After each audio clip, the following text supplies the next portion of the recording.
वक्रतुंड महाकाय सूर्यकोटी समप्रभ निर्विघ्नं कुरु देव सर्व कार्येषु सर्वदा। हे बुद्धीचे देवता वरद विनायका बालचंद्रा श्री गणेशा, आजचं घेतलेलं कार्य सिद्धीला जाऊ दे हीच तुझ्या चरणी आर्त प्रार्थना। आज मी आलोय माझा परममित्र डॉक्टर सचिन लाजे सर यांच्या घरी। आपण पाहतोय की केसरीवाडा या ठिकाणी थाटामाटात आपण गणेशोत्सव साजरा करतोय आणि त्याची थीम अतिशय सुबक रचनाबद्ध या ठिकाणी आपण अनुभवतोय। तर ही संकल्पना मुळात काय होती? पहिलं तर मला फक्त गाड्या बनवायचा होता, पण प्रत्येक वर्षी काहीतरी नवीन संदेश द्यायचा प्रयत्न असतो। त्याच्यामुळे यावर्षी ठरवलं की एकत्र कुटुंब पद्धती जी लोप पावत चालली आहे त्याचं इन्स्पिरेशन आणि टिळकांनी जी परंपरा चालू केली सार्वजनिक गणपती बसवायची, मग त्यांचा वाडा बनवायचा आणि एकत्र कुटुंब पद्धती आणि टिळकांचं हे सगळं एकत्र कोलॅब करून मग हे बनवलेलं। बर, याची प्रेरणा कुणाकडून मिळाली? प्रेरणा अशी काही नाही, ते असं सहज बसल्यावर मला लहानपणापासून वाडा पद्धती एकत्र कुटुंब पद्धती खूप आवडते। मला वाडामध्ये मीन्स ते सगळं खूप आवडतं, मग त्याच्यावरूनच मग मी हे बनवलं। आता माझा मित्र तर सचिन हा सिद्धहस्त लेखक आहे, कविमानाचा आहे, तर त्याच्याकडून तुला निश्चितच पित्याकडून प्रेरणा मिळालीच असेल। हो। तर हे पूर्णत्वाला जाण्यासाठी कसे यथोचित प्रयत्न तू केलेत?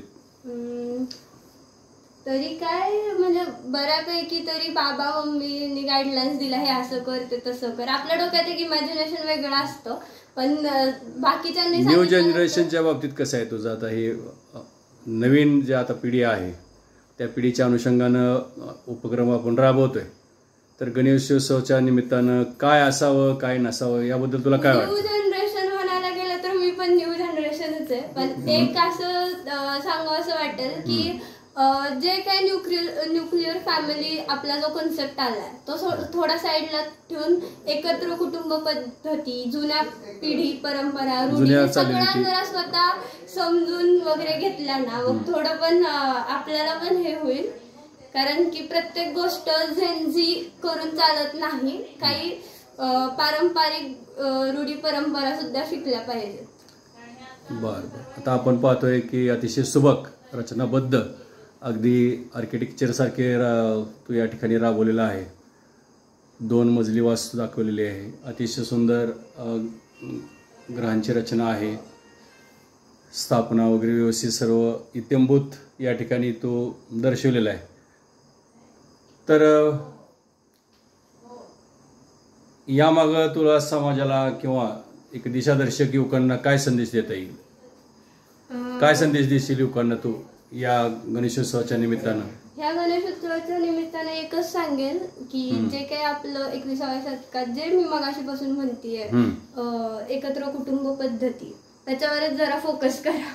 न्यूक्लिअर फॅमिलीज खूप जास्त आता नोकरीच्या निमित्तानं काही जण पर जिल्ह्यामध्ये पर राज्यामध्ये किमान सणाच्या निमित्तानं एकत्रित यावं, सुसंवाद असावा। आपले पारंपरिक सण वगैरे हे एकत्र येण्यासाठीच केलेले आहेत। ऍटलिस्ट सणाच्या निमित्ताने तरी एकत्र या। छान संकल्पना आहे, कारण कसं असतं, रोपट्याला जर पाणी नाही मिळालं तर रोपटं सुकलं जातं, तसं जर नात्यामध्ये सुसंवाद नसेल तर ती नाती ही संपुष्टात आलेली असतात।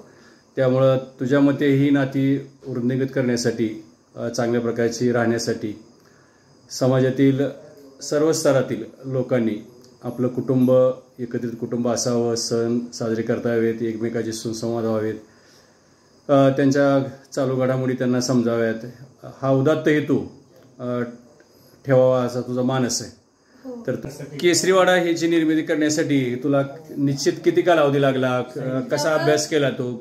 कशाच या ठिकाणी साहित्याचा वापर केला किंवा संग्राह्य म्हणून एक कशाचा अभ्यास या ठिकाणी तुझा महत्वाचा ठरला?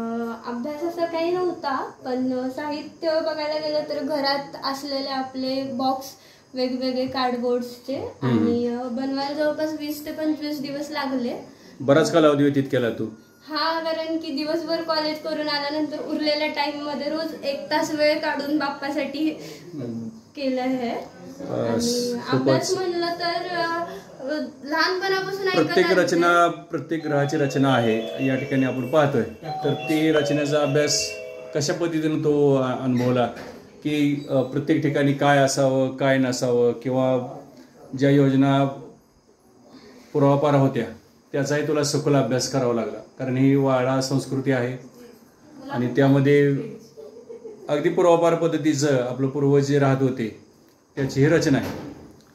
तर याचाही सखोल अभ्यास तुला काय भेटी दिल्या तू का असं यूट्यूब किंवा सर्च कसं केलं तू? बघायला गेलं तर मी केसरीवाडा मी स्वतः बनवल्यानंतर पाहिला रेफरन्ससाठी की नक्की असं आहे का.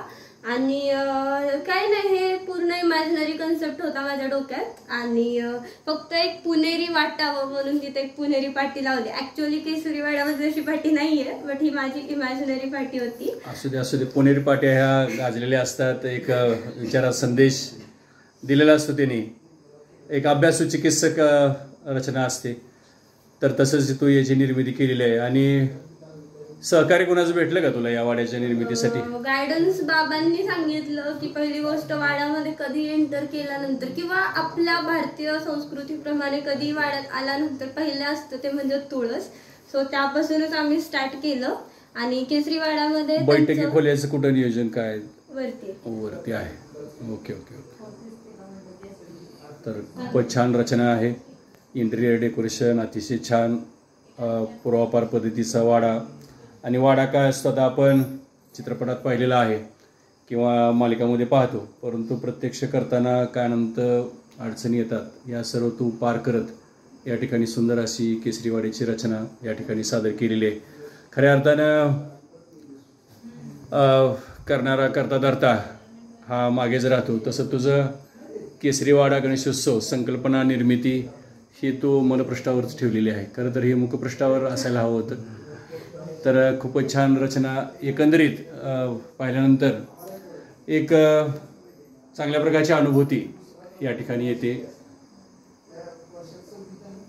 आणि तुझंही स्वप्न आहे की इंजिनियर व्हावं. आणि इंजिनिअरिंगच्या निर्मितीतून इंजिनियर झाल्यानंतर तुला हे अशाच प्रकारचं या ठिकाणी बांधकामाचं या ठिकाणी रचना तयार करायची आहे. त्या अनुषंगानं तुला ही एक उपयुक्त. तर तुझ्या या चित्रकृतीला मनस्वी सर्वांकडून शुभेच्छा असतील. थँक्यू.